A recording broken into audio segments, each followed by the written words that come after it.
ज्योतिरादित्य सिंधिया तो छुटभैया नेता है, तोप होते तो कभी हारते नहीं।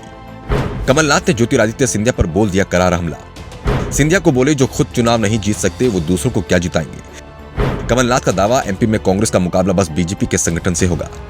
कमलनाथ ने कहा 10 महीने बाद सत्ता में आने जा रही है कांग्रेस सरकार।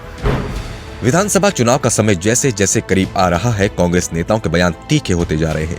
कमलनाथ अधिकारियों को सीधे चेतावनी दे रहे हैं कि सिर्फ 8-10 महीने और इंतजार है, उसके बाद कांग्रेस की सरकार आएगी। एक एक को देख लिया जाएगा, जो आज गड़बड़ी कर रहे हैं उन सबको सबक सिखाया जाएगा। कमलनाथ अधिकारियों को धमकी देने वाले अंदाज में कह रहे हैं कि वो सत्ता पक्ष के इशारे पर काम न करें, अपना दिमाग लगाएं। कमलनाथ प्रशासन पर निशाना भी साध रहे हैं। सरकार भी कमलनाथ के निशाने पर है। शिवराज को लेकर भले ही कमलनाथ का रुख नरम बना है, लेकिन सिंधिया पर वो जमकर निशाना साध रहे हैं। कोई भी मौका छोड़ नहीं रहे। टीकमगढ़ कमलनाथ से सवाल हुआ कि सिंधिया का ग्वालियर और बुंदेलखंड में अच्छा प्रभाव है। जब तक वो कांग्रेस में थे तब तक कांग्रेस को इसका लाभ मिलता था, लेकिन अब सिंधिया बीजेपी में चले गए हैं तो कांग्रेस को नुकसान हो सकता है। सवाल सिंधिया को लेकर हुआ तो कमलनाथ ने तीखा जवाब देते हुए सिंधिया को बड़े नेता मानने से ही इनकार कर दिया। कमलनाथ ने कहा कि सिंधिया कोई बड़ा नेता नहीं है, वो कोई तोप नहीं है जिससे हम डर जाएं। सिंधिया अगर तोप ही होते तो खुद गुना से चुनाव नहीं हारते। जो लोग खुद नहीं जीत पाते वो हमें चुनौती क्या देंगे। सिंधिया अगर इतने ही बड़े नेता होते तो ग्वालियर और मुरैना में बीजेपी का मेयर ही जिताकर दिखा देते।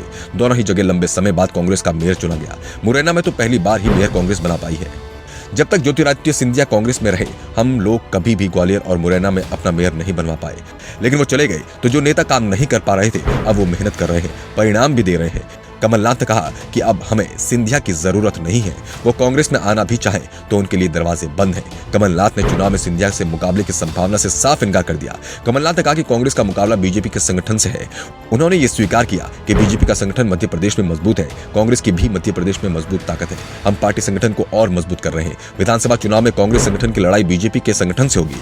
कमलनाथ से सवाल किया गया कि 2020 में उन्होंने अपनी सरकार बचाने का प्रयास क्यों नहीं किया। सिंधिया जब 22 विधायकों को लेकर बगावत कर गए तो सिंधिया से बातचीत करने की कोशिश क्यों नहीं की गई।